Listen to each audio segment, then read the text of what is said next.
So summer has really been in full swing here in Arizona for a while, but I know like in Washington where I grew up, August was always really the hottest month.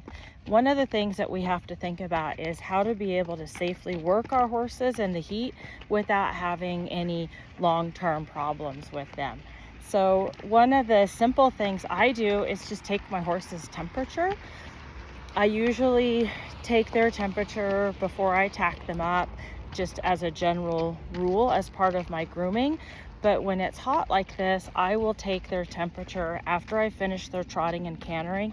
I've been known to do it in the arena, but normally I'll just take them back to the groom stall or to their own stall, and I'll take their temperature and then cool them out on either a trail ride or a walk around the property, unless they're too hot. And then I need to untack them and get them under cool water, which we don't really have in Arizona this time of year, but you can really help the cooling effect by getting water on them so it can help pull the heat off of their body.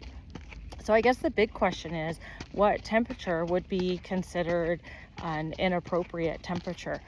We want the horse's body temperature to be under 102 when they're working.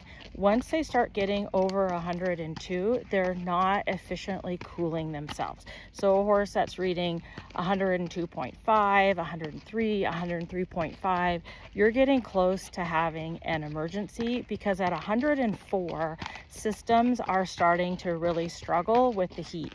And that's when we have to really think about anhydrosis, which is something we see a lot in the southern states. Because the horses just can't cool themselves efficiently enough, they stop sweating, and that becomes a big problem.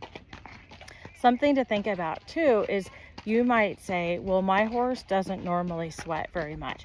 But if all the horses are working and sweating and yours isn't, there's probably a problem. So just take the temperature. I mean, that's the best way to find out if your horse is effectively cooling themselves or not.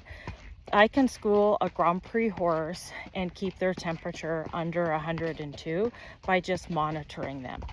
Another trick that you can do if you have one of those horses that kind of sits on the borderline, they don't quite sweat enough, or maybe they are sweating appropriately, but the walk breaks are not cooling down enough and you feel like you really can't get much of a workout in, it helps to have a bottle, a spray bottle at the side of the arena. I usually use like Vetrolin and water, and I'll just spray the neck, shoulders, hindquarters, and flanks every time I take a walk break. And then I feel the horse and feel like, how hot are they? So a lot of times you'll see me riding without gloves during the winter, or during the summer, so that I can really feel what my horse's body temperature is like and know whether or not I need to take their actual temperature with a thermometer, or if I'm good to go. It's also surprising that in the warmer weather, we really don't need to warm our horses up as much because their muscles are already warm. So you can cut your warm-up time down by quite a bit and just do a couple key movements and then just go right into your workout session.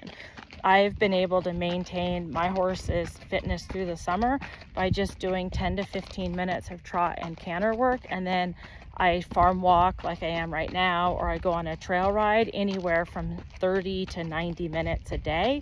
And we have just enough of a gradual slope around the property that he's getting a little bit of hill work in. Safe riding in the heat, everyone.